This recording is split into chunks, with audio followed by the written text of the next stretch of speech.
अस्सलामु अलैकुम। How are you all?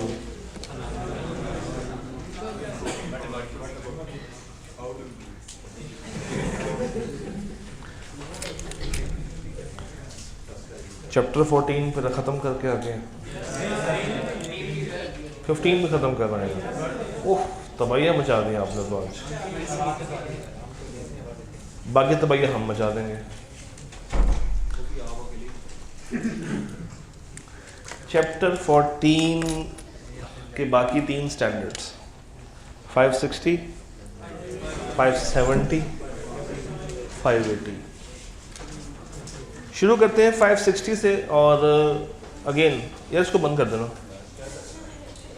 560 शुरू करने से पहले मैं थोड़ी सी बेस बनाऊंगा कि नॉर्मली आई कैप कहाँ से क्वेश्चंस निकालता है। 560 जो भी आप लोग कवर करके आए उसमें आपने सबसे पहले तो ये देखा होगा कि IS10 कुछ कहता है। क्या कहता है IS10? IS10 ये कहता है कि 2 तरह के इवेंट्स होते हैं, एक एडजस्टिंग और दूसरा नॉन एडजस्टिंग इवेंट। और कैसे हम दोनों को बाइफरकेट कर सकते हैं? Based on the condition.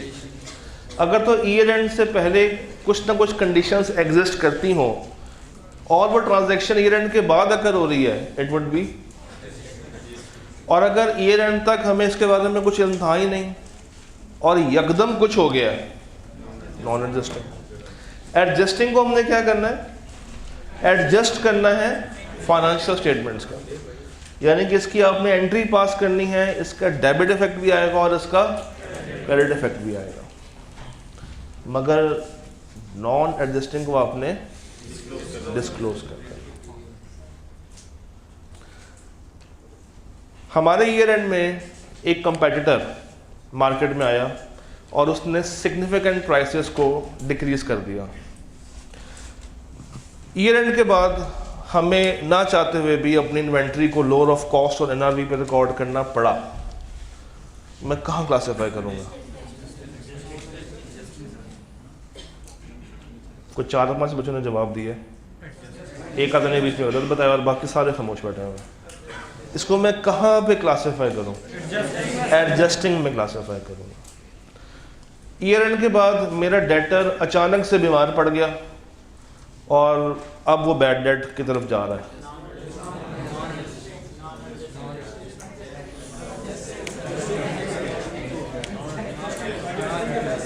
वही कल वाली कहानी, ऑडिटिंग फेल नहीं कराएगा, अकाउंटिंग फेल कराएगी। डेटर के साथ आप लोग हमेशा प्रोविजन नामी चीज रिकॉर्ड करते हैं, adjusting. Subsequent two year and plant destroy हो गया, आग लग गई, नॉन एडजस्टिंग। उसका क्या आएगा? डिस्क्लोजर। तो 560 का कोई भी सवाल आ जाए, तकरीबन सारे सवाल एक जैसे ही हैं। कोई भी सवाल आ जाए उसमें फ़र्क क्या होगा? अकाउंटिंग। और देखना आपने क्या है कि ये एडजस्टिंग है या नॉन एडजस्टिंग है। अगर आपका फैसला यहाँ पे सही है तो अगला स्टेप आपने देखना है कि आप कौन से फेज़ में खड़े हैं। आप लोग ये फेज़ भी कवर करके आए होंगे। अगर आपको इस चीज़ का पता है, इस चीज़ का पता है, और अगर आपको आजा भाई इसका पता है, तो गेम ख़त्म है। मैंने कुछ यहाँ पे आपकी आसानी के लिए काम और भी किया है, अभी आपको दिखाता हूँ क्या। बट पहले ज़रा इन फेजेस होकर आते हैं। पहला फेज कब तक होता है? डेट ऑफ फाइनेंशियल से लेके डेट ऑफ ऑडिट रिपोर्ट तक। यानी कि इस फेज में मुझे पैसिवली काम करना, मुझे एक्टिवली काम करना। इस फेज में मुझे मिस स्टेटमेंट्स को ढूंढना है, तलाश करना है। मैं एक हाउंड की तरह ऑपरेट करूंगा। हाउंड किसे कहते हैं? शिकारी कुत्ते की तरह ऑपरेट करूंगा। सेकंड फेज मेरा कहां से स्टार्ट होगा? डेट ऑफ रिपोर्ट से लेके डेट ऑफ इश्यूएंस तक। अब यहाँ पे मैं हाउंड नहीं हूँ, मैं यहाँ पे वॉच डॉग हूँ। वॉच डॉग ऐसा कुत्ता है जो कि चौकीदारी करता है। Yes sir. Same is the case with after date of issuance. तो ये दोनों फेजेस कौन सी हैं? Passive phase. और ये फेज कौन सी है मेरी? Active phase. आईकैप का कोई भी सवाल हो ऑन सब्सिक्वेंट इवेंट, तकरीबन एक ही पैटर्न के ऊपर सारे सवालों को आप सॉल्व कर सकते हैं। हर फेज के अंदर आपने ऑडिटिंग के पर्सपेक्टिव से कोई ना कोई प्रोसीजर्स लगाने हैं। मैंने आपके लिए आसानी ये कर दी है कि मैंने उनको इकट्ठा कर दिया। फेज 1 के ये 5 प्रोसीजर्स हैं, पढ़ें ज़रा।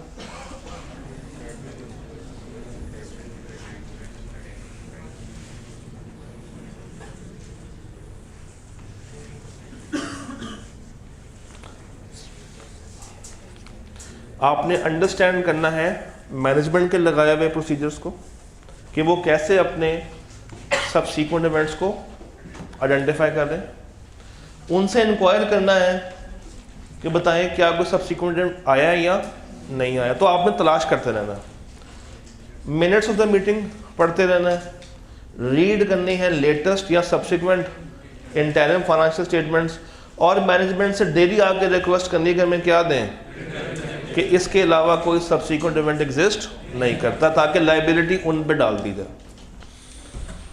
फेज 2 क्या था? कहां से कहां तक? साइनिंग से लेके इश्यूएंस तक। उसमें आपने ये 2 काम करने होते हैं। क्या आपकी ऑब्लिगेशन है? नहीं। और जरा पढ़े।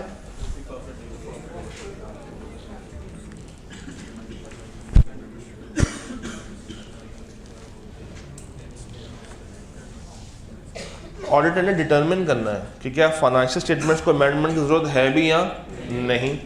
उनसे पूछना है कि वो उसको कैसे हैंडल करना चाहते हैं, और इंक्वायर करना है कि वो कैसे उसको एडजस्ट करेंगे या उसका डिस्क्लोजर डालेंगे, डिपेंडिंग अपॉन के इवेंट कौन सा होगा, एडजस्टिंग या नॉन एडजस्टिंग। फेज 2 के अंदर कुछ मजीद बातें भी हैं। डुअल डेटिंग वाली बात तो पढ़ाए होंगे, ठीक है, यानी कि ये फेज 2 वाली बात अब आपको समझ आती है। एक दफ़ा रीड कर लें फेज 2, पीछे से स्टार्ट करते हैं, यहाँ से पढ़ना शुरू करें। फेज 2 दोबारा पढ़ लें, कुछ अभी पीछे बच्चे पढ़ रहे थे।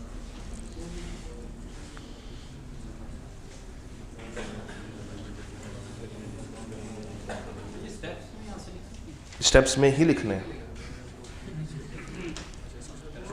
हो गया? अब ये पढ़ें।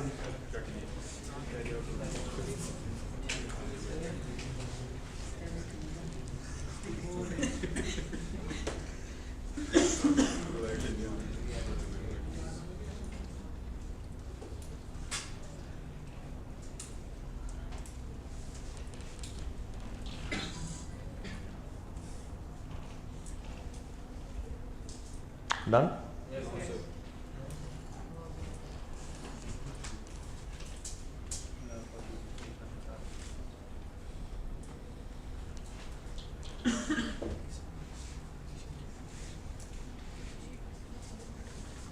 हो गया?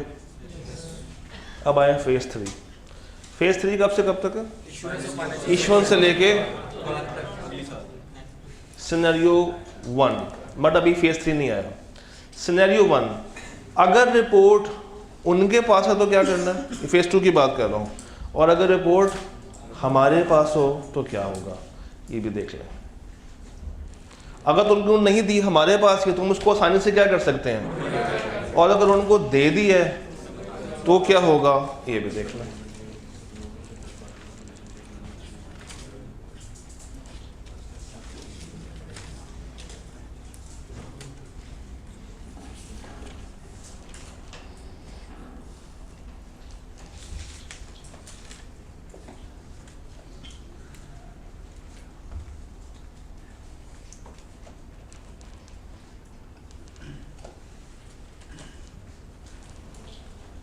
डन? अब आए फेज 3 पे। फेज 3 की वही बातें जो कि फेज 2 की थी। बस फ़र्क क्या है कि अब ना रिपोर्ट आपके पास है ना उनके पास है, रिपोर्ट किसके पास है, आवाम के पास। ये वही बातें जो कि फेज़ 2 की बातें थी, कोई ऑब्लिगेशन नहीं है और क्या क्या वो चीज़ें डिटरमिन करेगा। डन। क्वेश्चन जब आएगा तो आपने उसको इन स्टेप्स में तोड़ लेना। स्टेप 1, सबसे पहले आपने आइडेंटिफाई करना है कि जो सबसीक्वेंट इवेंट वो कह रहा है वो किस फेज में जा रहा है, वो फेज 1 है, फेज 2 है या फेज 3 है, क्योंकि आपके प्रोसीजर्स उसके मुताबिक चेंज होते रहेंगे।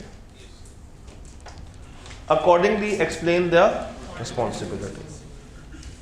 स्टेप 2, एज पर IAS 10 बताएं कि वो एडजस्टिंग है या, और उसकी रेलिवेंट अकाउंटिंग ट्रीटमेंट क्या होनी चाहिए। अगर एडजस्टिंग है तो उसकी क्या एंट्री बनती है, और अगर वो एडजस्टिंग नहीं है तो कैसा डिस्क्लोजर आना चाहिए। Step 3, orders course of action बताएं ऑफ डिफरेंट रिस्पॉन्सेज फ्रॉम। अब अगर वो करने में इंटरेस्टेड है तो वो क्या करेगा, करने में इंटरेस्टेड नहीं है तो वो क्या करेगा, रिपोर्ट उनके पास है तो क्या होगा, रिपोर्ट आपके पास है तो क्या होगा। Implication on the. तो अगर आप सबसीक्वेंट इवेंट के किसी भी सवाल को इन 4 स्टेप्स में ले जाएंगे, जिंदगी आसान कर देंगे अपनी, क्योंकि बातें वही बार बार करेगा। हर फेज के सिमिलर स्टेप्स हैं, हर सवाल में वही स्टेप्स ने इस्तेमाल होना है। बच्चा कहाँ फंसेगा, फेज आइडेंटिफाई करने में और उसकी एज पर IAS 10 एडजस्टिंग आई है। ये मैप देखा है, एक दफ़ा देख लें, पहले आप देखें फिर मैं इसको एक्सप्लेन कर देता हूँ।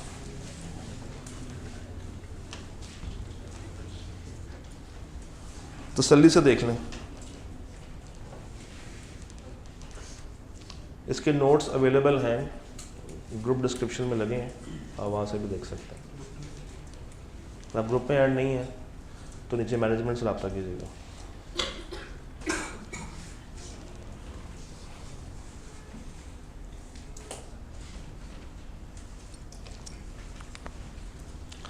सबसे पहले क्या होगा, you will ask the management to adjust, या ये क्यों एडजस्ट स्लैश डिस्क्लोज क्यों, क्या फ़र्क होगा।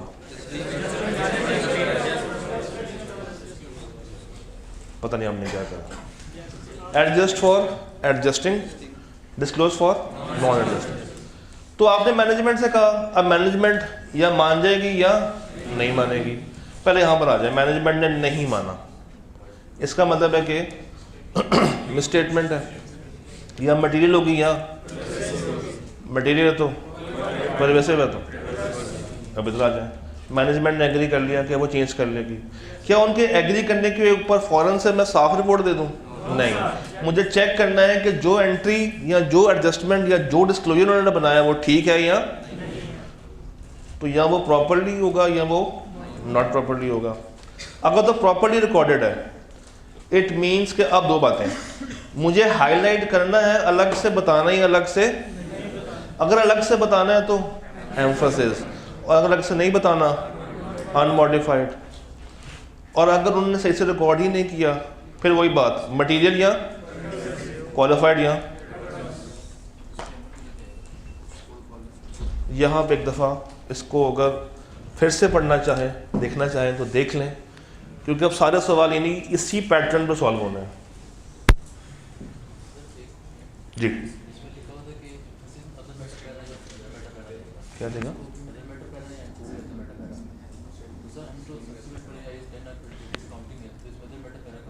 आएगा जब आपने रिपोर्ट इशू की हुई है और वो रिपोर्ट आप वापस मंगवाएंगे, उनको बताना भी तो है कि एक रिपोर्ट मार्केट में दी थी, एक ये जा रही है, हमने एक्स्ट्रा ये वाला काम किया, उसके लिए OMP इस्तेमाल होगा। ये ओके, श्योर। इतने मुरझाए हुए क्यों आप लोग, आज थक गए हैं, चाय पीनी है? No sir. अच्छा जी, एक सवाल यहाँ पे है हमारे पास, ICAP का सवाल ऐसा सच नहीं है, ये सेल्फ डेवलप्ड क्वेश्चन, एक दफ़ा रीड कीजिए, ये तकरीबन सारे मसले हल कर देगा आपके।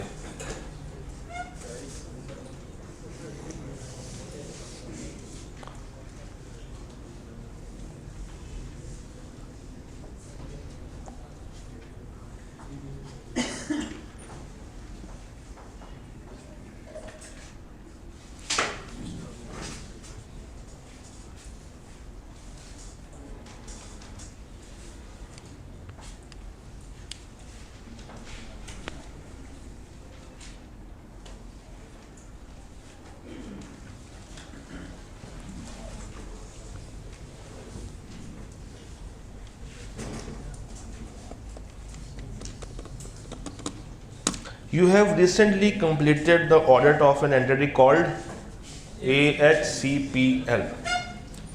After receiving the final authentic copy of the financial statements from the board and finalizing the audit report of AHCPL, you watched in a local news channel. यहाँ तक सोच के बताइए कौन सा फेज लग रहा है? फेज 2 लग रहा है। आपने एक लोकल चैनल में देखा कि जो मेन बिल्डिंग है ऑफ द कंपनी, जहाँ पे कंपनी का रजिस्टर्ड ऑफिस था, उस पर आग लग गई। Unfortunately, company had not made any arrangements regarding its insurance. कोई प्लान उनका इंश्योरेंस वाला है ही नहीं, यानी कि कुछ भी रिकवर वहाँ से नहीं होगा। You immediately decided to communicate with your client. When you informed your audit manager about the situation, he simply asked not to do anything. उसने कहा टेंशन ना लो। कैसे करना चाहिए? नहीं, उसने कहा टेंशन ना लो क्योंकि रिपोर्ट अब फाइनलाइज हो चुकी है। इग्नोरिंग द रिस्पॉन्स, वो आप जैसा कोई होगा, उसने उसका रिस्पॉन्स को इग्नोर मारते हुए डिसाइड किया कि वो आइजा 560 के रिक्वायरमेंट्स को फॉलो करेगा। Question 1, what exactly is your responsibility regarding this subsequent event? What exactly is your responsibility? Active है या पैसिव है? पैसिव है। और फेज 2 है, तो इसमें आपने क्या लिखना है? इसमें आपने ये लिखना, What actually is your responsibility? सबसे पहले आप क्या बताएंगे? हमारी कोई ऑब्लिगेशन, और अगर बाद में कुछ हो जाए तो हम क्या करेंगे? डिटरमिन करेंगे कि क्या फाइनेंशियल्स को अमेंडमेंट की ज़रूरत है या डिस्कस करेंगे उस इशू को विद मैनेजमेंट और देखेंगे कि वो क्या चाहते हैं कि इस इशू को कैसे ट्रीट किया जाए। इन अदर वर्ड्स, कहना ये चाह रहा है कि आपने एकदम से जज्बाती मोड में नहीं आ जाना। अच्छा जी, वापस आते हैं सवाल पर। What are the actions that you are planning to take? कौन से एक्शंस आप लेंगे?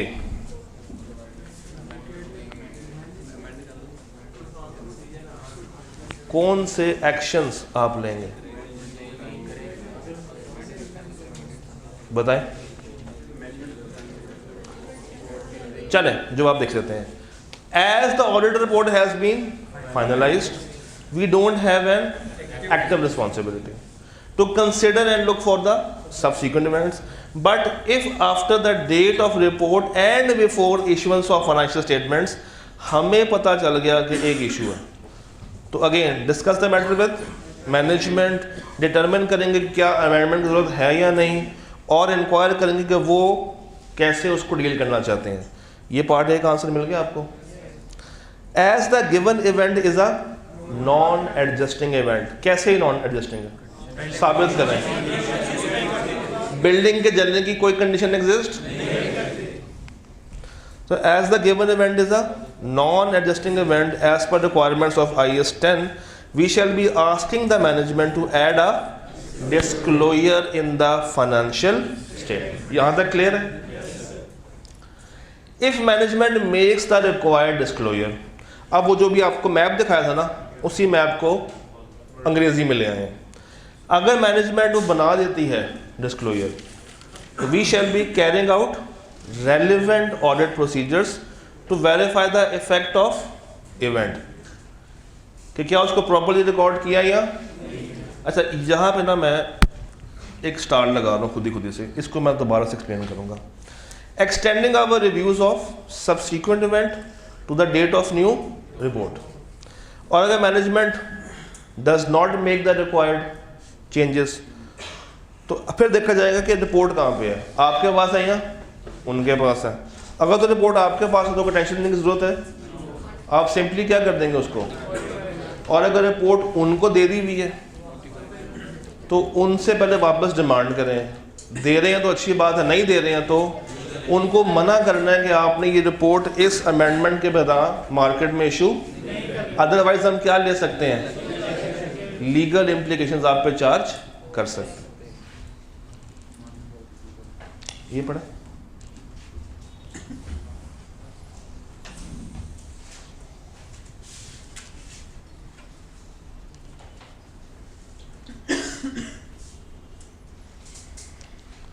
अब बिल्डिंग की जो वैल्यू थी ना उसने कोई फिगर बताई है ना कोई अमाउंट बताई है, तो उसको मटेरियल भी और दोनों आपको बताना पड़ेगा।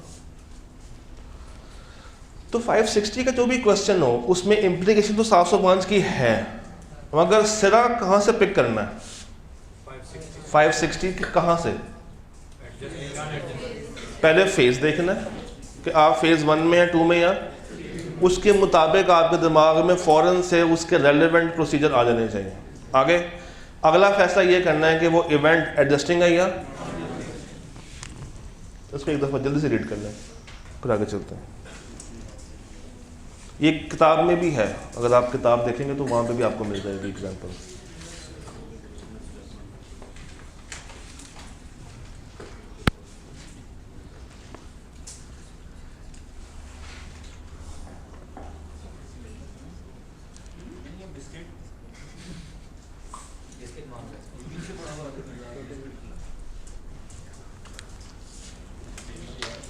जल्दी कहना, रीड कर ले।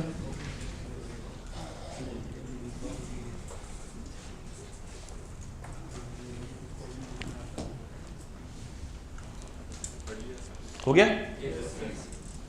अब आए सवालों में चलता हूँ। हाँ जी, मैं इसके साथ आऊँगा, मुझे याद है। चले पहले वो पॉइंट कर लेते हैं, अभी आपका ध्यान वहाँ लगा रहेगा। यहाँ लिखा हुआ था carrying out relevant procedures to verify the effect of the event. अभी तक हम लोगों ने जितने प्रोसीजर्स देखे हैं वो थे ऑडिटर क्या करेगा, बट इस सवाल में हो क्या रहा है? एक बिल्डिंग पे आग लग रही और वो डिस्ट्रॉय हो गई है, क्या बिल्डिंग की वैल्यू कम होगी? तो स्टैंडर्ड कौन सा लगेगा? 36 या 16? 36। तो आपने एक एडिशनल काम ये करना है कि अब आपको उस बिल्डिंग की वैल्यूएशन के ऊपर भी काम करना पड़ेगा। तो IAS 36 की बातें लिखनी पड़ेंगी, इम्पेयरमेंट की बातें फिर आपको इम्पेयरमेंट के प्रोसीजर्स यहाँ पे ऐड करने पड़ेंगे। ये सवालों में आपको बात मज़ीद समझ आएगी। सवाल रीड करके बताएं फेस कौन सा?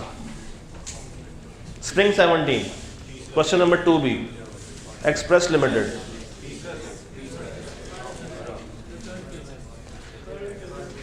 साफ है, आफ्टर द इशुएंस ऑफ, यानी कि फेस कौन सा है? 3। हुआ क्या? A major debtor was declared bankrupt by the court, no recovery has been made so far, adjusting या नॉन एडजस्टिंग? एडजस्टिंग। कौन सा? अब evaluate the above situation and state the, ये जो कह रहा है ना इवेलुएट करें, इसमें वही बातें बताएंगे कि फेस कौन सा, ये एडजस्टिंग है या नहीं है, इसके रेलेवेंट अकाउंटिंग ट्रीटमेंट क्या होनी चाहिए। बात समझ आ रही? और आगे क्या कह रहा है? State the procedures. ये कौन से होंगे? जो भी आपको दिखाए हैं फेस 3 के, ये कि कोई आपकी ऑब्लिगेशन, और ये 3 बातें। अगर मैनेजमेंट कहे कि उसने फाइनेंशियल्स को अमेंड करना, तो फिर आप मज़ीद काम करेंगे और उनके किए हुए काम को क्या करेंगे? रिव्यू करेंगे, एक्सटेंड करेंगे अपना काम, एक नई रिपोर्ट देंगे और उस नई रिपोर्ट में एक पैरा ऐड हो जाएगा बाय डिफ़ॉल्ट। कौन सा? एम्फसिस तो होगा ही होगा, अदर मैटर भी आएगा। एम्फसिस क्यों आएगा? अकाउंटिंग को बताने के लिए। और OMB क्यों आएगा? ये बताने के लिए कि एक रिपोर्ट पहले भी मार्केट में गई हुई है, अब वो हमने कैंसिल कर दिया और उसकी जगह पे नई रिपोर्ट हम लोगों ने इश्यू की है। अच्छा जी, ये सवाल देखें, ऑटम 2020, स्प्रूस लिमिटेड।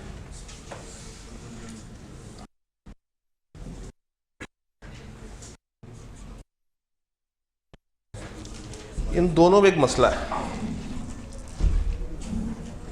तभी साथ साथ रखे हुए हैं। क्वेश्चन 4 ऑटम 2020 का पार्ट 1।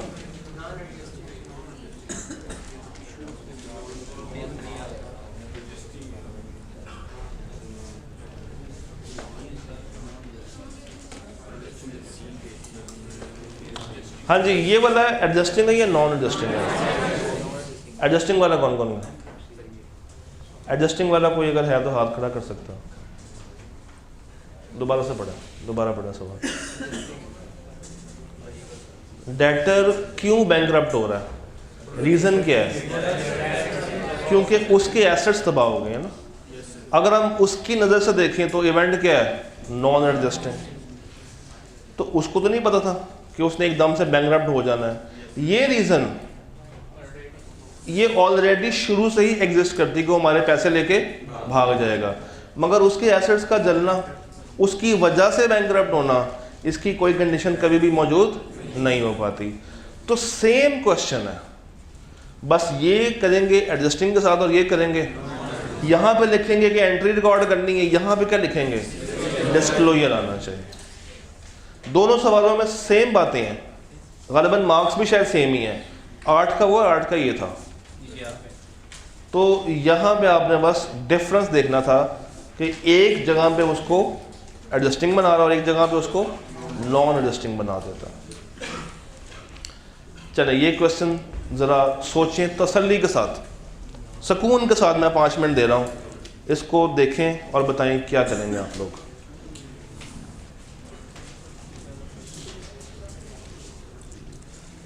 लार्ज लिमिटेड, ये इसी का पार्ट 2 है।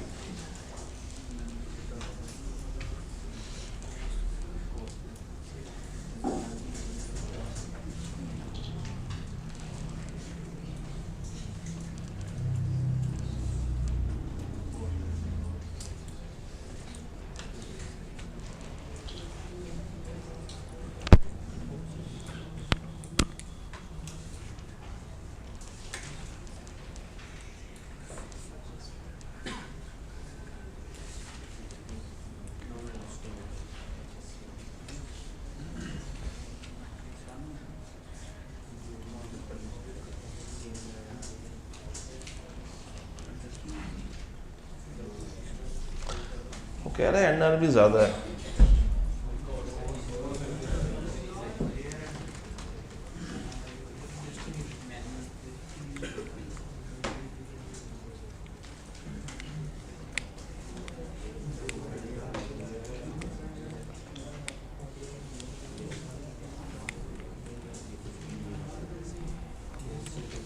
दिमाग में इसका आंसर बनाएं, सोचें।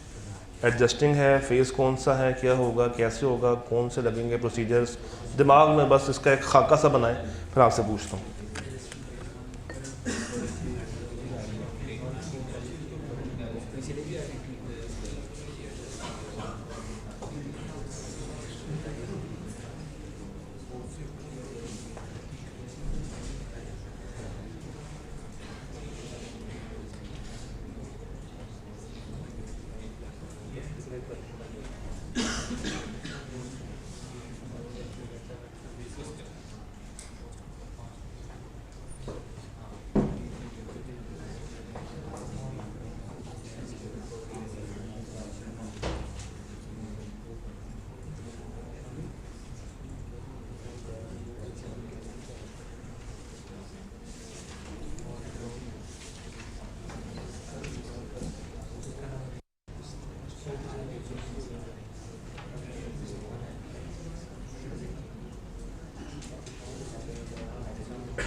बन गया? क्या हो रहा है सवाल में? उन्होंने एनआरवी निकाली है मगर वो एनआरवी कॉस्ट से ज़्यादा हो गई है, जो कि IS2 की खिलाफ वर्जी है। इसका मतलब है कि उन्होंने एनआरवी से इसे कैलकुलेट नहीं की। Since NRV was greater than cost, तो उन्होंने किया तो लोअर ऑफ कॉस्ट ही है, मगर किस पे रिकॉर्ड किया हुआ है? कॉस्ट पे रिकॉर्ड किया हुआ है। However, after the reporting period, companies facing difficulties in selling the, वो तो होनी है क्योंकि ऊपर की वर्किंग कैपिटल क्या है? ख़राब है। तो ये एडजस्टिंग है या नॉन फेज? पहला फेज है। तो बताएं कि अब आप लोग बीइंग एन ऑडिटर क्या क्या करेंगे यहाँ पर? सबसे पहले तो आपने बताना है कि फेस कौन सा है, फिर आपने बता दिया कि ये मसला एडजस्टिंग है या नॉन एडजस्टिंग है, फिर आपने बता दिया कि फ़ेज़ 1 में मेरे टिपिकल ऑडिट प्रोसीजर्स ये होंगे, फिर आपने ये बताना है कि ये जो वर्किंग उन्होंने एनआरबी के ऊपर की है ये मुझे बैठ के अब इनको इसको रिवाइज करवाना पड़ेगा। एक एक्सपर्ट अपॉइंट होगा, ये एक्सपर्ट आके इसको कैलकुलेट करेगा और उनको बताएगा कि आपकी जो अमाउंट है वो क्या है, गलत है। अभी ये कॉस्ट पे आ रही है जो कि बढ़ी हुई है, इसका मतलब है कि ये मिस स्टेटमेंट है या स्कोप लिमिटेशन है, मिस स्टेटमेंट। अब अगली कहानी 705 की है कि उन्होंने अमेंड किया या नहीं किया, अमेंड किया है तो अमेंड ठीक किया या नहीं किया, अमेंड नहीं किया तो मटीरियल और परवेसिव, अमेंड किया है और ठीक से नहीं किया तो मटीरियल और परवेसिव, अमेंड किया है और ठीक किया है, हाईलाइट करना है या नहीं करना, करना है तो एम्फोसिस, नहीं करना है तो वो मैप बड़ा क्लियर है। वो मैप अगर आता है तो ज़िंदगी बहुत आसान है, तभी आपको मैंने शुरू में दिखाया था। देखें सबसे पहले आपने क्या बता दिया, फेस, सवाल था इसका, सबसे पहले आपने क्या बता दिया, फेस। कौन सा फेस है, फेस 1। सेकंड पहला में आपने कहानी शुरू करनी है कि ये एडजस्टिंग है या नॉन एडजस्टिंग है, as per IS 10 adjusting event है, यानी कि इसको डिस्क्लोज होना चाहिए, सॉरी यानी कि इसको एडजस्ट होना चाहिए। उसके बाद तीसरा आपने ये बताना है कि उन्होंने किया क्या है, NRV और कॉस्ट को गड़बड़ कर दिया। NRV के ऊपर अब क्या होगा, क्या करेंगे, गड़बड़ क्या हुई है, उन्होंने NRV जो रिकॉर्ड किया ना वो ज़्यादा कर दी है रिकॉर्ड, हालांकि क्या होनी चाहिए थी, कम होनी चाहिए थी। NRV कभी भी ज़्यादा नहीं होती। मेरे पास फ्यूल पड़ा हुआ है, फ्यूल 100 रुपये लीटर के हिसाब से मैंने स्टोर किया हुआ है, मार्केट में प्राइस बढ़ के 150 रुपये पर चली गई, तो मेरे पास कितने की रहेगी हमेशा, NRV is always low than cost. तो फिर NRV की वर्किंग ही क्यों की जा रही है, कुछ मसला होगा तो होगा ना। NRV सुन ले यार, NRV IS 2 ये कहता है कि NRV की वर्किंग ही तब की जाएगी जब आपकी जो इन्वेंट्री है वो डेट्यूरेट हो रही हो, वो ख़राब हो रही हो। ये मेरा फिक्स एसेट तो है नहीं कि मैं इसको बार बार रीवैल्यू करवाता रहूँगा, बात समझ आ रही है। तो कोई मसला होगा जिसकी वजह से इन्होंने करनी चाहिए मगर कर गलत बैठे हैं। इसका फॉर्मूला होता है NRV का माइनस, उनसे वो फॉर्मूला सही लगा नहीं, जिसकी वजह से इसकी वैल्यू क्या हो गई है, बढ़ गई है, और कॉस्ट क्या हो गई है, कम। मगर रिकॉर्ड किस पे हो गई, कॉस्ट पे। उनके मुताबिक कॉस्ट कम आई तो कॉस्ट पे रिकॉर्ड कर लिया, कम आनी क्या चाहिए थी, NRV। इसका मतलब है कि अभी जो मेरे पास इन्वेंट्री है वो बढ़ी हुई है, तो उसको वापस करने के लिए मुझे एक्सपर्ट बुला के इस NRV की वर्किंग को चेक कराना पड़ेगा। फिर जो टिपिकल प्रोसीजर्स हैं ऑडिट के वो लगेंगे, और एंड के ऊपर आपने क्या बता देना है, वो 705 के साथ वाला मैप के उन्होंने जो असेसमेंट बनाई है वो ठीक है या नहीं। जी कौन, NRV की वर्किंग जो इन्वेंट्री कितनी डेट्यूरेट हो रही है ये कौन आइडेंटिफाई करेगा। वर्किंग हमें आती है, जिस तरह रीवैल्यूएशन रीवैल्यूअर आके करता है वो हम नहीं करते, उसकी अकाउंटिंग को हम चेक कर रहे होते हैं। अच्छा जी, पहले ज़रा कोला वाला सवाल अटेम्प्ट कीजिएगा, छोटा है कोला लिमिटेड, बड़ा इंटरेस्टिंग क्वेश्चन है ये। दिस विल टेस्ट कि आप की जो अंडरस्टैंडिंग अभी तक बनी है वो ठीक है या नहीं है। Try this question first.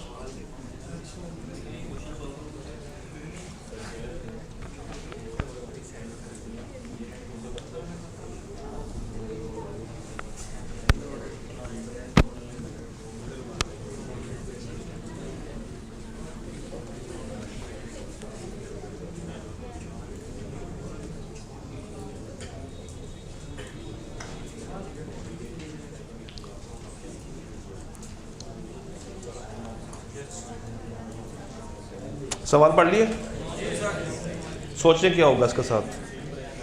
पहले खुद इसकी कमांड बनाएं, फेज बताएं, इवेंट देखें, एडजस्टमेंट पे गौर करें और मुझे बताएं क्या होगा इसका। चले फेज तो बनी है, आगे बताएं ना। यही तो फैसला करवाना है अभी आपसे कि एडजस्टिंग या नॉन एडजस्टिंग। देखते हैं अभी देखते हैं।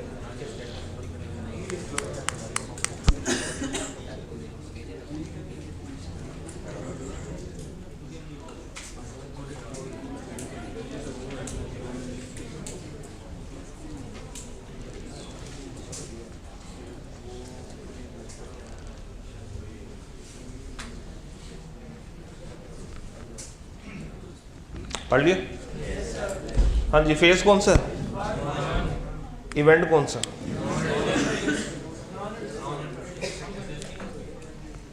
चलें ज़रा इस बहस से बाहर आते हैं। एडजस्टिंग में क्या करना होता है? एंट्री पास करनी है, और नॉन में सिर्फ क्या करना है? डिस्क्लोज कर दो। एक ऐसा इवेंट होने जा रहा है जिसमें एक कंपनी दूसरे को एक्वायर करने जा रही है, बट अभी जो एग्रीमेंट है वो काफ़ी इनिशियल फेज में खड़ा हुआ। ऐसे में अगर हम फाइनेंशियल्स के अंदर ये शो कर दें कि हमने दूसरी कंपनी को एक्वायर कर लिया है और उसके मुताबिक एंट्री पास कर लें, तो क्या ये यूज़र को मिसलीड नहीं करेगी? तो इवन दो कंडीशंस मौजूद हैं, मगर यूज़र की अंडरस्टैंडिंग को बेहतर करने के लिए, और लीगली भी अभी हमने उसको एक्वायर नहीं किया, it would be a non adjusting event. Disclosure में बस बता देंगे कि हम उसको एक्वायर करने लगे हैं या जा रहे हैं। चलो ये बता दें।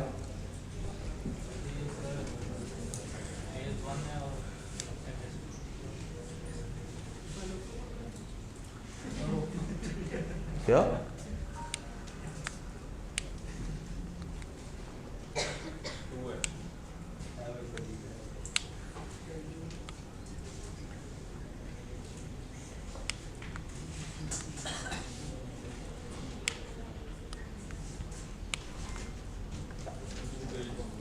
जी, हेक्सो लिमिटेड प्रोड्यूसर है of bakery products, confectionery items. Financials approve कब हो रही है? 7 सितंबर। हमारा ईयर एंड क्या है? 30 जून। Before signing the audit report, यानी कि रिपोर्ट पे साइन नहीं हुए, तो फेज कौन सा बन रहा है?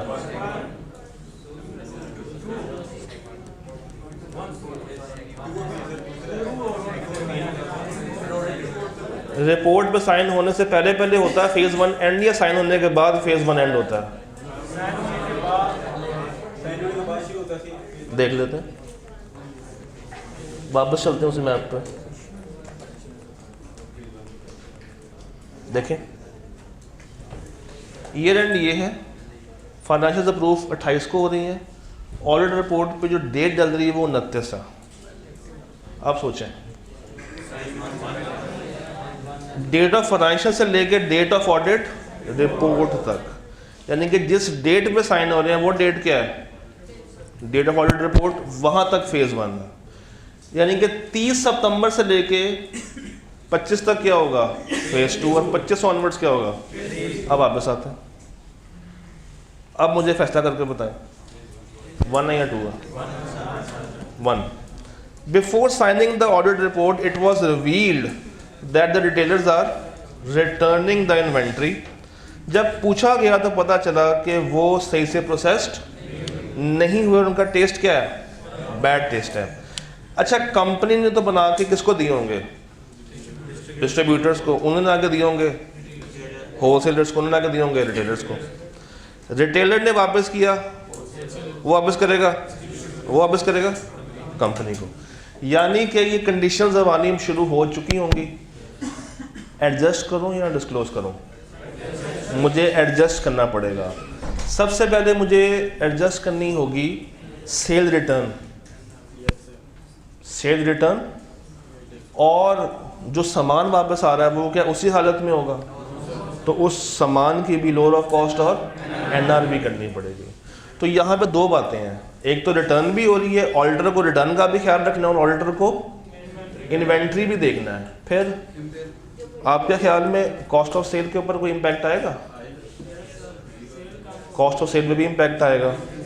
एक और चीज़ है, जिस रॉ मटेरियल से ये चीज़ें बनी हैं उसको भी वेरीफाई करना पड़ेगा, शायद हमें उसकी भी लोअर ऑफ कॉस्ट और एनआरवी चेक करनी पड़े।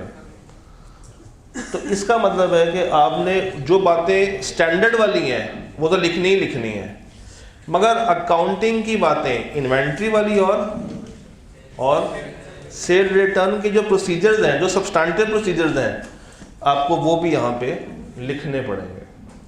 तो ऑडिटर जो है वो इन सारी बातों का ख्याल रखेगा।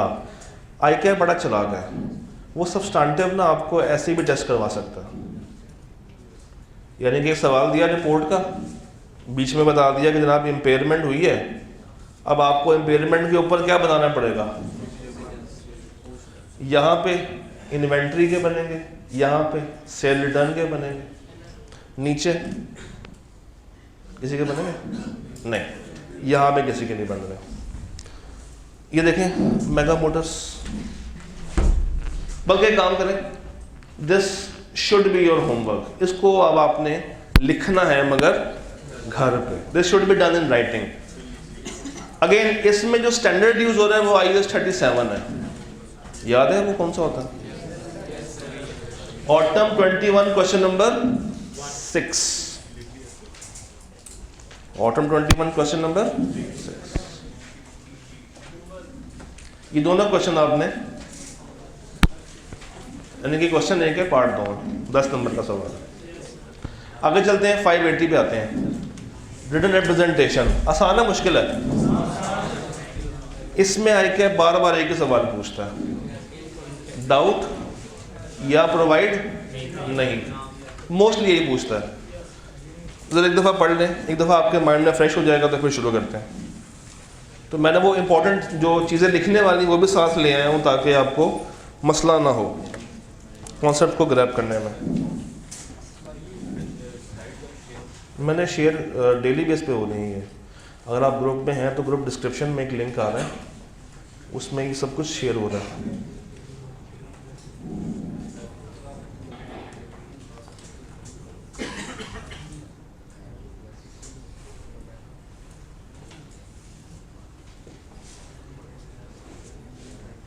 इसको एक दफ़ा रीड कर लें, फिर आगे चलते हैं। डाउट होगा तो क्या होगा, और अगर वो प्रोवाइड नहीं कर रहे तो क्या होगा? ICAP के majority, you can say 80% of the questions are from this area.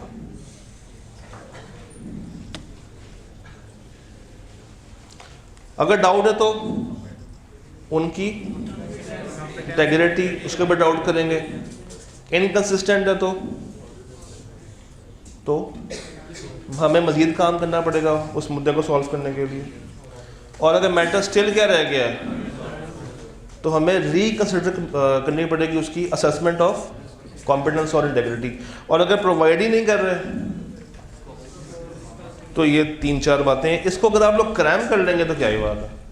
पता है, ये दो चीज़ें अगर आपने क्रैम की हों और 560 में से वो हर फेज़ के जो टिपिकल प्रोसीजर्स हैं वो क्रैम किए हों और आपको वो मैप क्लियर हो, तो सवाल कहीं नहीं गया, सवाल कुछ भी नहीं है। फिर मसला ये है कि आप लोगों की नीयत नहीं है इस वक्त चीज़ों को क्रैम करने की, हालांकि पेपर फिर आप अपने लिए टफ कर लेंगे। हो गया, आगे चलो क्वेश्चन देखें। स्प्रिंग जी spring 17 question 8B okay. Afzal textile mills limited, requirement है, डिस्कस करना है कि कहाँ पे हमें रिप्रेजेंटेशन चाहिए होगी, कहाँ पे नहीं चाहिए होगी। आई होप कि आप आते हुए वो लिस्ट भी पढ़ के आए हैं कि कौन से स्टैंडर्ड्स ने उसको डिमांड की है, कहाँ पे वो जेनेरिक मांगता है और कहाँ पे आपको ज़रूरत नहीं है। पढ़ी है ना? चलिए उसके बेस पर ज़रा सॉल्व करें।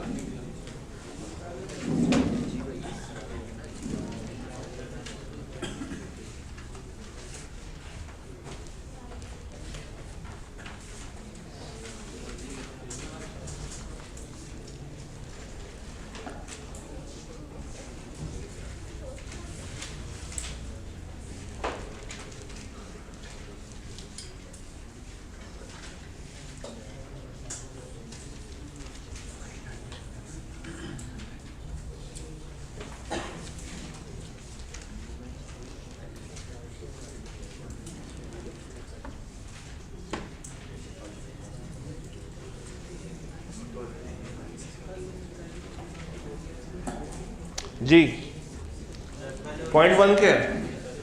रिलेटेड पार्टीज के केस में हमें हमेशा उनसे क्या डिमांड करनी है?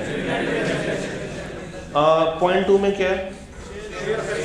एक्विजिशन है, क्योंकि ये चीज़ ऑलरेडी कहाँ पे आ रही होगी? डिस्क्लोजर्स में आ रही होगी, तो इस पे अलग से डिमांड करने की ज़रूरत नहीं है। और पॉइंट 3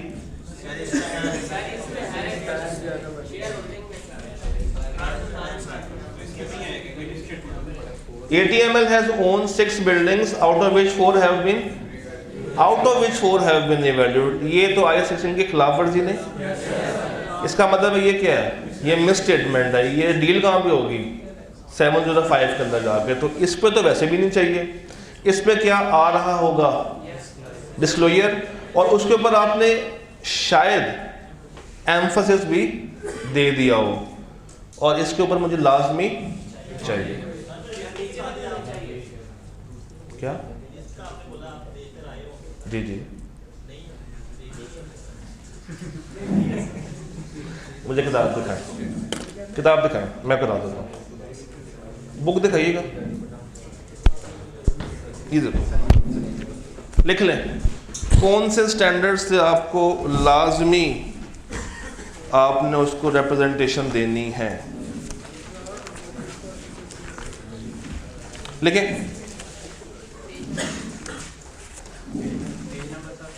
पेज नंबर नहीं है, जो लिखा हो रहा वो लिख लें।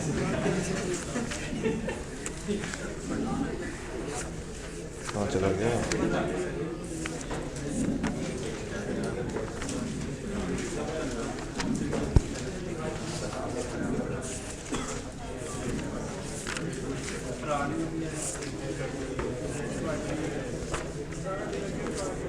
लिखिए 550 यानी कि रिलेटेड पार्टीज, लिखते जाएं साथ साथ। 550 रिलेटेड पार्टी, ये वो लिस्ट है जिसके ऊपर आपको लाजमी चाहिए उनसे रिप्रेजेंटेशन। 550, 560 सबसीक्वेंट इवेंट्स,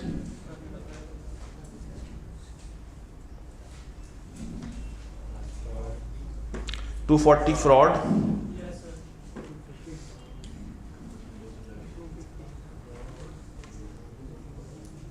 11 नोट हो गया। उसके बाद मैनेजमेंट ने अपनी रिस्पॉन्सिबिलिटीज़ पूरी कर दी हैं, उसके ऊपर आपको अलग से चाहिए होती है, लिख लें management has fulfilled their responsibilities.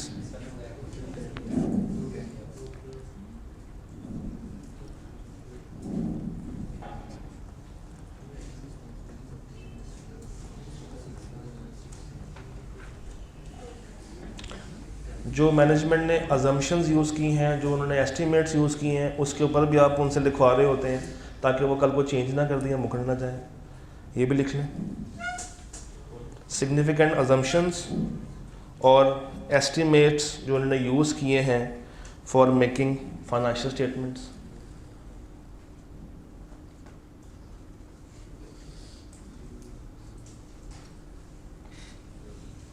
लिख लिया यहाँ तक। फिर आप याद करें 705 में हम लोगों ने लास्ट एक बात की थी कि अगर इमटेरियल हो और इंडिविजुअल हो और वो बेंचमार्क क्रॉस ना कर रही हो तब तो कोई मसले वाली बात नहीं है, बट एग्रीगेट कर भी सकता है और नहीं भी कर सकता, इस पे भी आप उनसे लिखवाते हैं। लिखें, मैं बोलता हूँ, uncorrected misstatements are immaterial both individually and aggregate. Effect of uncorrected misstatements, effect of uncorrected misstatements are immaterial both individually and in aggregate।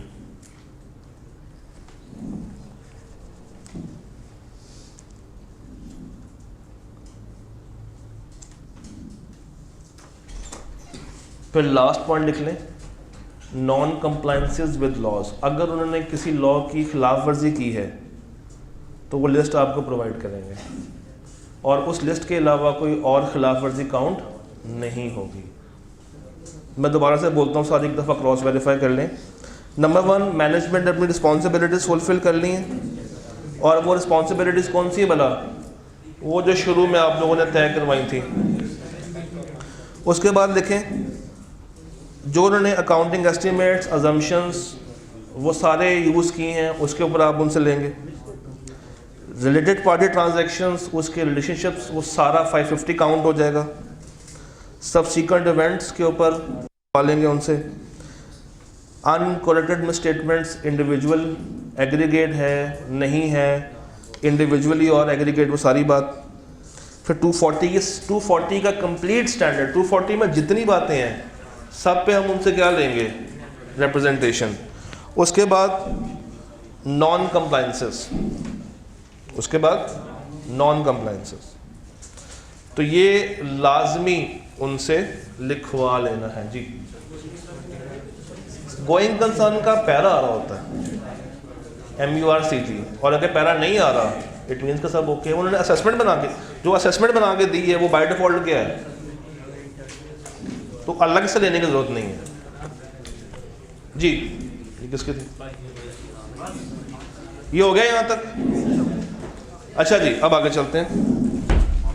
ये देखिएगा इसके बारे में क्या ख्याल है आपको, स्प्रिंग 19(1)B देख के बताएं।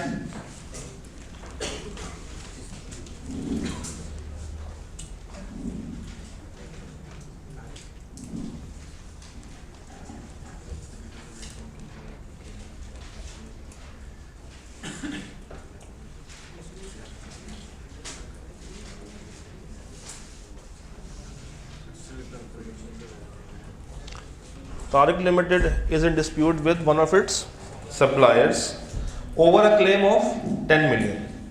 मसला क्या है, क्वालिटी इश्यूज थे with the product.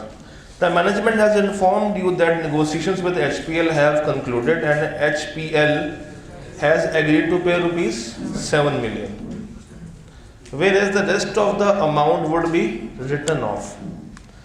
Company के management has provided a written representation to the auditor with respect to said receivables. 7 का तो उसने रिसीवेबल दे दिए जो उस पर WR दे दिए। However, they want to preclude the auditor from sending a confirmation to HPL. वो कहना ये चाह रहे हैं कि चूंकि हमने आपको लिख के दे दिया तो आपको उनको खत भेज के बैलेंस कंफर्म करने की ज़रूरत नहीं है। तो क्या सिर्फ उनका एविडेंस को मैं एक बड़ा क्या सिर्फ उनकी रिप्रेजेंटेशन को मैं एक बड़ा एविडेंस काउंट करूंगा? मुझे उनसे अलग से करवाना पड़ेगा। तो इस पर लिख लें कि ये क्वेश्चन 505 प्लस 505 प्लस 580 के साथ मिल के आंसर होगा। Chapter 9 external confirmation plus written representation, ये कंबाइन।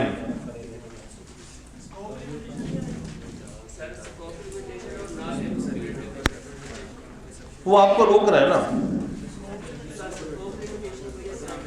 वो जब आप एक्सप्लेन करेंगे 580 को वहां पे पॉइंट निकालेंगे, जब जोड़ेंगे 705 के साथ तो वो तो पॉइंट ऑटोमेटिकली आ जाएगा। जब आप 505 पर देखेंगे ना खोल के, तो वहाँ पे लिखा हुआ है कि अगर आपको मैनेजमेंट रोक रही है तो उसकी रीज़न पूछें। अगर वो रीज़न नहीं देती इट मीन्स कि आपको कहाँ पे लैंड करवाएगा 705 के स्कोप लिमिटेशन में, तो वो आंसर फिर भी वहीं से होगा। मगर लिंक करने के लिए 2 स्टैंडर्ड्स आपस में जोड़ा है। अच्छा जी, सर जी अगर कोई सब्सिक्वेंट इवेंट आइडेंटिफाई नहीं होता तो क्या मुझे उनसे लिखवा लेना चाहिए? उनसे लिखवा लेना चाहिए। मैंने ड्राफ्ट देखे हैं और वर्किंग पेपर्स में मुझे ये सारी बातें आई हैं। पहली बात हम लोगों ने देख ली, stock count certain items were physically present but were not appearing in stock sheet. Management informed you that these items were sold but were not dispatched upon customers. बेच दिए हैं मगर कहाँ रखे हुए हैं? अपने पास रखे हुए हैं। रिस्क है कि नहीं है? तो जहाँ पे रिस्क आ जाए वहाँ पे उनसे लिखवा लें। जहाँ पे आपको कोई और एविडेंस नहीं मिल रहा तो आपके पास सबसे बड़ा एविडेंस कौन सा होता है? तीसरा पॉइंट देखें जी, वो तो प्रोसीजर है ना। तो फिर भी लिखवाना पड़ेगा। अगर वो आरपी निकला है, फिर अगर वो इनका साथ ही निकला है, लिखवाना तो मुझे फिर भी कुछ भी हो सकता है। ये पॉइंट से देखिएगा, मुझे बताएं क्या इस पर लेने की जरूरत है या नहीं।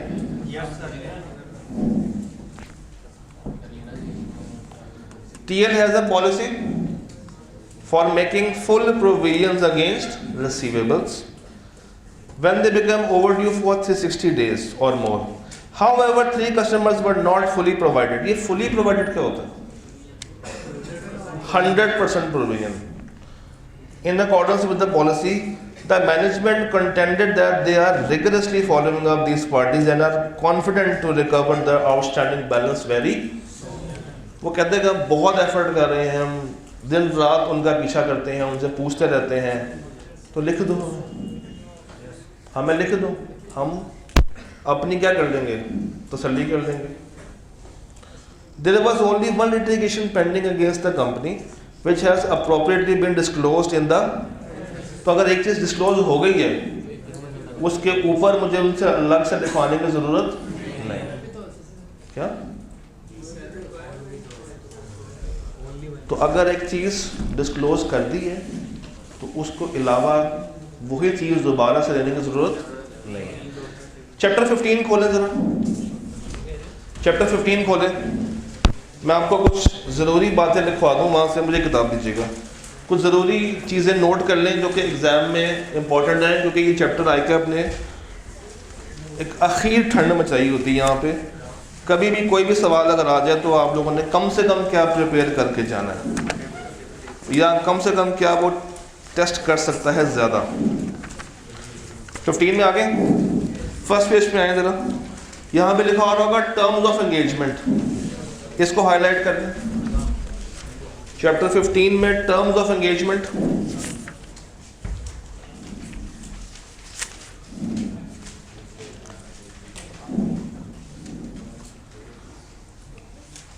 हो गया। उसके बाद जो प्रैक्टिशनर रिपोर्ट है उसके कंटेंट्स,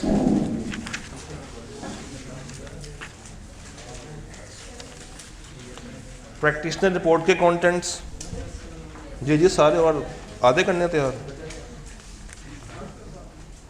अच्छा, डिफरेंस पता है ना पहले 14 चैप्टर्स में और इस चैप्टर में क्या क्या डिफरेंस है? फिश मार्केट बना देते हैं आप लोग, मुझे कुछ समझ नहीं आई। पहला डिफरेंस,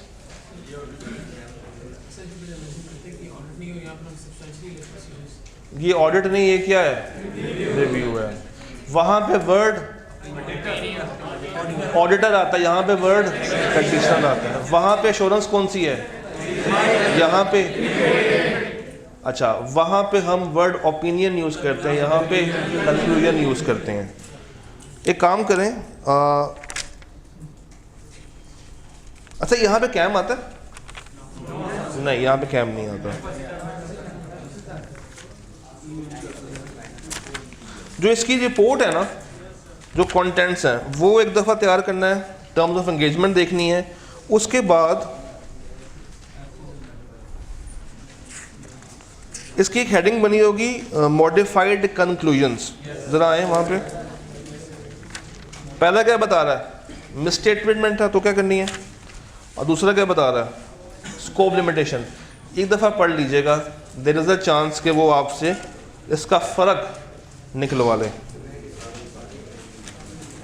बस। इसके अलावा कुछ और नहीं, कुछ और ख़ास नहीं, बहुत कुछ बच गया। अगेन चैप्टर अगर 14 अच्छे से तैयार किया हो तो 15 तो बाएं हाथ से कवर हो जाएगा। अच्छा जी, किधर? ओके, वो हौसला हौसला, वही 570 पड़ा हुआ। अच्छा जी, गोइंग कंसर्न के बारे में ज़रा बात सुन लें। सब कुछ ईजी है, पेपर भी बहुत ईजी है, उसके बाद फेल होना तो वैसे ईजी है। किस्मत की बात नहीं है, तैयारी की बात होती है। हो गया, चले अब आगे चलो। वो भी नहीं सकता। चैप्टर 14 में 570 गोइंग कंसर्न क्या कहता है? अगेन उसका एक मैप है, वो मैप देखा होगा, क्या है वो मैप? सबसे पहले कहानी शुरू होती है एक डाउट से। डाउट किस चीज़ पे होगा? तो वेंडिटी गोइंग कंसर्न है या? वेरीफाई करने के लिए किसके पास जाएंगे? उनसे क्या कहेंगे हमें क्या बना के दो? असेसमेंट बना के नहीं देते तो क्या होगा? असेसमेंट बना के नहीं दे रहे, स्कोप लिमिटेशन, मटीरियल होगी या परवेसिव? नॉर्मली परवेसिव होती है। बना के दे दिया तो क्या आंख बंद करके यकीन कर लूँ? नहीं, वेरीफाई करूँ कि ये ठीक बनी है या नहीं बनी। तो प्रॉपर है या प्रॉपर नहीं है? प्रॉपर है। अगर प्रॉपर है और मुझे अलग से देखना है कि इसमें कोई मटेरियल अनसर्टेनिटी है या नहीं, तो इसका पैराग्राफ ऐड हो जाएगा। और अगर असेसमेंट प्रॉपर है और कोई मटेरियल अनसर्टेनिटी नहीं है तो खाली 700 की साफ रिपोर्ट दे देंगे। उन्होंने बना के नहीं दी असेसमेंट, वो समझ आ गया। असेसमेंट बना के दी मगर वो ख़राब बनी है, ये मिसस्टेटमेंट होगी या मटेरियल या इसमें ना एक टेबल बना होगा, ज़रा एक दफ़ा बस वो टेबल देख लें। अगर आपको वो टेबल तैयार है तो उसके मैक्सिमम सवाल वहाँ से हम हैंडल कर सकते हैं। ये वाला इसका टेबल आपको आना चाहिए, क्योंकि देखें इसमें बातें वही हैं जो 705 वाले सवाल है ना, उसको हम इसके एंगल से भी आंसर कर सकते हैं विद एन अजम्पशन के गोइंग कंसर्न डाउट पे। और जब तक आपको ICAP एग्जाम में ना कह दे, सवाल के अंदर ना लिखा हो कि गोइंग कंसर्न पे मसला, या आपको ज़्यादा हिंट्स ना दिए हों, आपने कभी भी इतना एक्सट्रीम फैसला नहीं करना। अदरवाइज वो आपको नीचे रिक्वायरमेंट के अंदर बता देता है कभी कभी ब्रैकेट्स के अंदर कि गोइंग कंसर्न है या गोइंग कंसर्न नहीं है। तो गोइंग कंसर्न के साथ ICAP किसको टेस्ट करता है? 705 को। और दोनों के साथ किस चीज़ को टेस्ट कर सकता है? सब्सटेंटिव को। अगेन 705 के साथ भी वो क्या टेस्ट करेगा? 560। मेरी बात समझ आ रही है? 705 के साथ 560 भी टेस्ट कर सकता है, 570 भी टेस्ट कर सकता है। और किसी को भी टेस्ट ना करे, पार्ट ए बना दे रिपोर्टिंग इम्प्लीकेशन और पार्ट बी में क्या दे दे? सब्सटेंटिव पूछ लें, कर लेंगे, पक्की बात है। अल्लाह हाफ़िज़।